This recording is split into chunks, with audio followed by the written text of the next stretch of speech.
카스라는 첫 번째 목적 중 하나 뭐냐면 관절의 가동 범위를 좀 유지하는 것들이 있어요. 그게 무슨 말이냐면 그 원숭이를 대상으로 한 실험 중에 어떤 게 있냐면 원숭이의 세 번째랑 네 번째 손가락을 수술로 꼬매버렸어요. 그래서 몇 개월쯤 있다가 이 원숭이의 뇌를 좀 조사해 보니까 수술 전에는 원숭이가 이 뇌를 이 뇌가 이 세 번째랑 네 번째 손가락을 따로따로 분리를 해서 인지를 했는데 몇 개월쯤 있다가 보니까 이 뇌가 이 손가락을 그냥 하나로 인지하더라는 거예요. 왜 그러냐면 이 분리된 인풋이 들어가는 게 아니고 계속 같은 인풋이 들어가니까 이 뇌는 이것을 하나라고 생각을 하는 거예요. 즉 우리가 이 뇌에다가 어떠한 정보를 계속 전달하지 않으면 이 뇌는 이것에 대해서 어떻게 써야 되는지 이거에 대한 것들을 잊어버려요. 근데 우리가 예를 들어서 어깨를 예를 들어 볼게요. 어깨 남자분들이 헬스장에서 운동할 때 어깨를 어떤 식으로만 쓰냐면 푸시업이나 당기거나 아니면 위로 프레스나 턱걸이나 이런 식으로밖에 팔을 쓰지 않아요. 근데 실제로 팔이 전체 움직일 수 있는 가동 범위는 이렇게 가동 범위가 커요. 하지만 우리가 이러한 전체 가동 범위들을 하지 않고 굉장히 제한된 움직임에서만 팔을 사용하고요.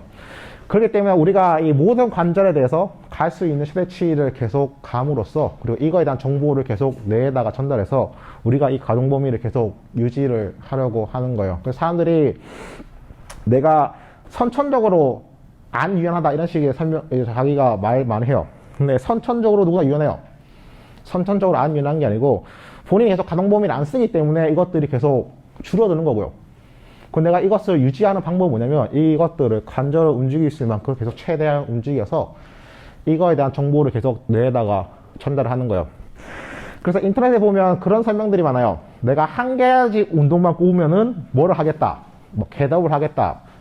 태양 경배 자세를 하겠다. 뭐 여러 가지 것들이 있는데 그런 운동들은 다 좋아요. 그런 운동들이 나쁘다는 게 아니고 내가 예를 들어서 태양 경배 자세를 매일 하기로 마음먹었어요. 이제 그거 말고는 다른 운동을 안 할 거예요. 예를 든 거지만. 근데 태양 경배에서는 팔을 이렇게 뒤로 한다던가 이런 움직임들이 없어요.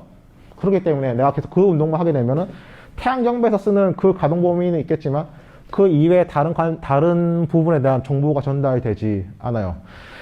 뭐 어떤 운동도 마찬가지고 그래서 우리가 인터넷에 보면 모빌리티 101 아니면 막 이렇게 막 좌표 막 이렇게 하면서 막 되게 동물의 움직임이나 이런 것들 해요. 그런 것들이 나쁘다는 게 아니고 카스처럼 이 관절 하나하나를 모든 가동 범위를 다 하는 이런 목적을 가지고 하는 것들이 없어요. 두 번째로는 관절의 건강과 장수인데요. 예를 들어서 근육이나 이런 데는 혈관이 있고 이 영양 공급이 잘 돼요. 근데 이 관절은 무혈관성이어서 이 영양 공급이 잘 안 돼요. 그럼 얘네들이 어떻게 영양 공급을 받냐면 이것들을 움직일 때 영양 공급을 받고요. 움직여야 노폐물이 빠져나가고요. 움직여야 항염증 기능을 해요. 근데 우리가 그 어른들이 똑같이 제 아시는 선생님의 어머님이 뇌졸중이셔가지고 뇌졸중인가 그래서 몸을 못 가누세요. 그래서 지금 좀 되셨는데 그 선생님이 그 어머님의 몸을 이렇게 관절이나 이렇게 움직이면은 이게 뻑뻑해서 안 움직인대요. 진짜 다리 고관절에 막 이렇게 힘을 줘야 움직일 수 있을 만큼. 그래서 이게 우리가 계속 관절을 움직여야 기름칠이 되고 영양 공급이 돼요. 그렇기 때문에 우리가 계속 이 관절들을 계속 움직여서 관절에다 기름칠을 하고 영양 공급을 하고 항염증 기능을 하는 거고요. 세 번째는 관절 자체의 평가 수단이 돼요. 그래서 우리가 카스를 시킬 때 또 뭘 알 수 있냐면 아까 얘기했죠. 여기에서 찝혀요. 혹은 이 각도에서 찝혀요. 이런 것들에 대한 정보를 얻을 수가 있고요. 그런 것들이 발생하면은 그것을 해결할 수 있는 뭐 치료사의 도움을 받는 게 좋겠죠. 중요한 건 우리가 어떤 것에 대한 문제에 대한 해결책을 모르더라도 어떤 것이 문제가 있다는 것을 인지하고 있는 것 자체만으로도 도움을 얻을 수 있고요. 두 번째로는 이 카스로 움직임의 양을 평가할 수 있어요. 뭐냐면은 목 가동 범위가 좋은 사람들은 이 턱끝으로 그리는 목의 원이 굉장히 클 거예요. 하지만 이 목의 가동 범위가 제한되어 있는 사람들은 이 원의 크기가 굉장히 작을 거예요. 어깨 같은 경우에도 어깨를 잘 움직이시는 분들은 이 손끝으로 원을 그리는 이것의 크기가 굉장히 큰 반면에 가동 범위가 제한되어 있는 사람들은 굉장히 작고 이런 부단작용들을 보여줄 수 있어요. 그래서 우리가 카스를 통해서 이런 식으로 움직임을 평가할 수 있고요. 재활에도 쓸 수 있는데요. 예를 들어서 제가 어깨가 아파서 병원에 갔어요. 병원에 가면은 의사 선생님이 높은 확률로 90% 이상의 확률로 뭐라고 얘기하냐면 그냥 쉬세요, 쓰지 마세요 이런 얘기를 해요. 내가 예를 들어서 어깨를 이렇게 하면 아파요. 근데 어깨를 그냥 아예 안 쓰기로 했어요.